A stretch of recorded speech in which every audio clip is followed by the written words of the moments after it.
Chapter 11. Captain Campbell studied the dog. Thomas could see the dread in the eyes of the men gathered around them. "I fear they took us, son," Captain Campbell said. "The rebel cavalry has been kidnapping escaped slaves, free Negroes too, all over these parts.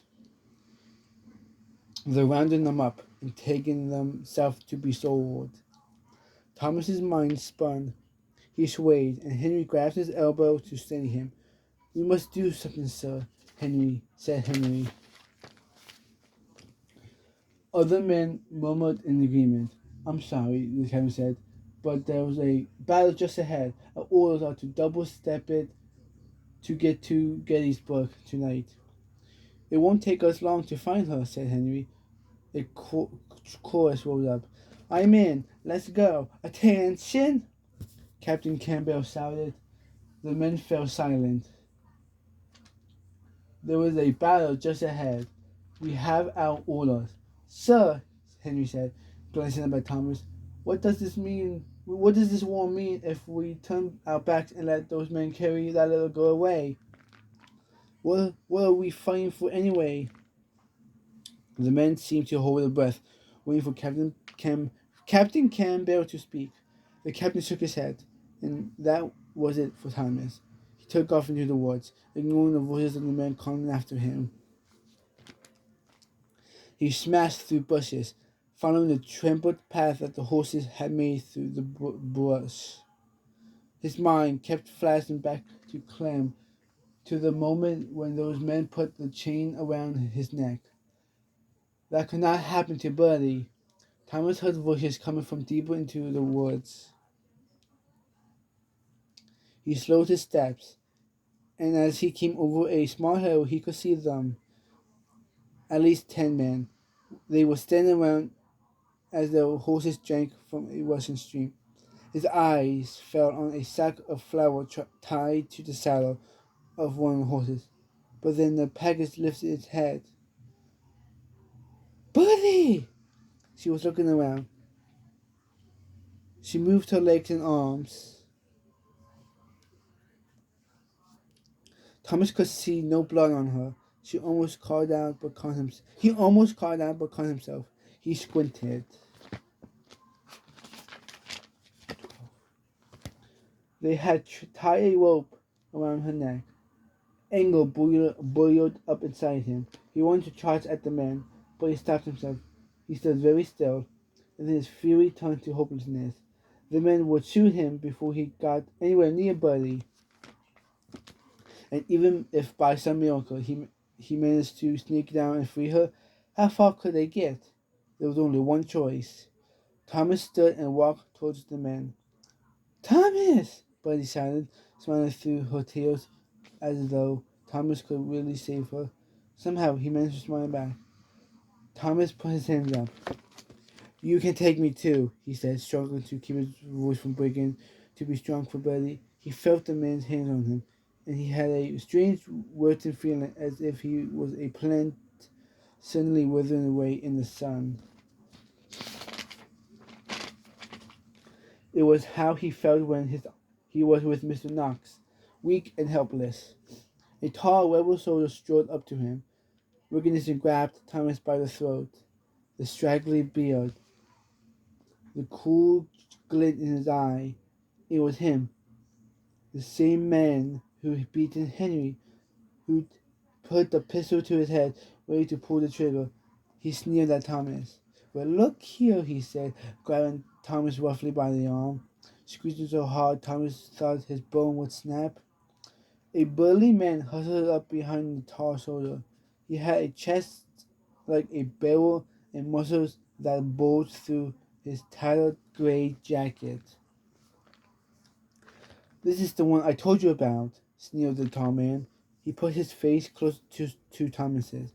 His teeth were stained yellow and brown. His breath stunk worse than a dog's. "Thought you were so smart," he growled. "I'll show you how smart you are."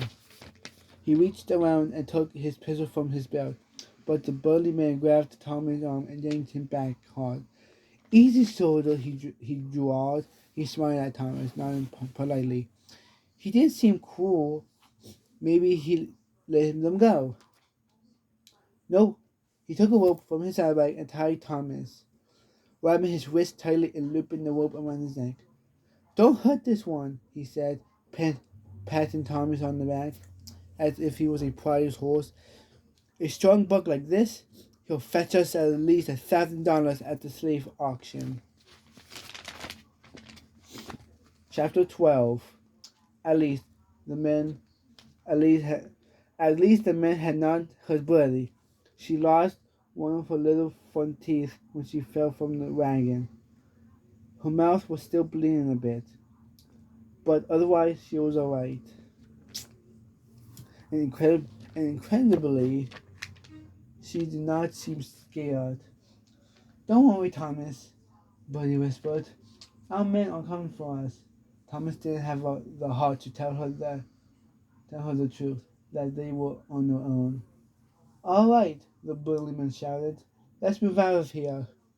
Thomas felt doomed. He he had heard about the slave auctions where they'd be lined up like animals. Buyers would check their teeth and their feet. There was little chance that he and Buddy would be sold to the same owner. He looked up at the sky, wishing, praying, searching for one last flicker of hope. And then, boom! A rifle shot echoed through the forest, sending birds flapping wildly out of the trees and bushes. A familiar voice bellowed, "Drop your weapons!" It was Captain Campbell. Thomas's heart leaped as familiar faces appeared through the trees. The captain, Henry, Homer, even Lester was there, though he was hobbling and in obvious pain. There were at least 50 more Union soldiers with them. We have you surrounded, the captain said. We will shoot every one of you if you don't put your rifles down. Thomas couldn't imagine how they managed to sneak into the woods, but they had, and now they had formed an armed circle around the rebels. The cavalrymen put down their rifles. Captain Campbell stepped forward. We have not come here to do battle. We have not come here to take prisoners. We have come for the children. The burly man stepped forward. We didn't hurt them, he said. We didn't lay a hand on them. Captain Campbell signaled to Henry, who he headed for Thomas and Buddy. The tall man glared at him with narrow eyes, and then, quick as a flash, he reached behind himself and grabbed something from his belt.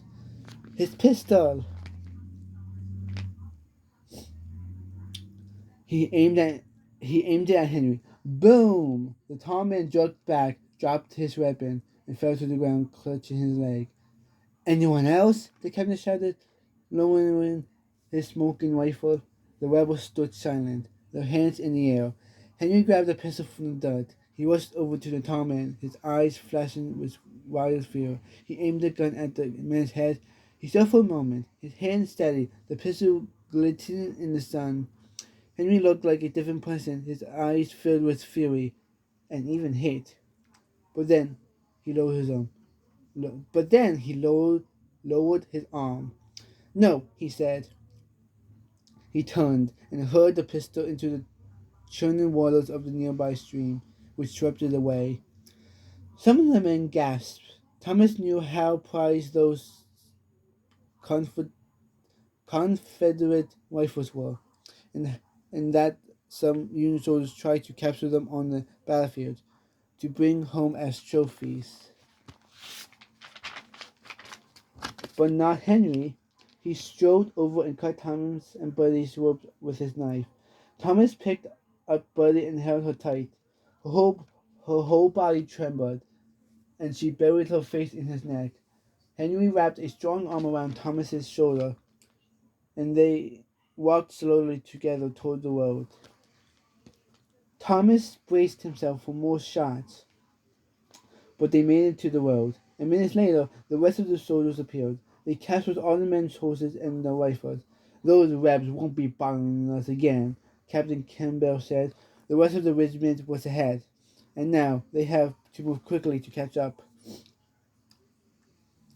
Thomas climbed into the supply wagon with Bertie. He was going to stick close to her from now on. Before long, she fell asleep on Thomas's shoulder. Henry and Captain Campbell walked alongside the wagon, their eyes scanning the woods. The rifles loaded and ready. Thomas kept a grip on Bertie.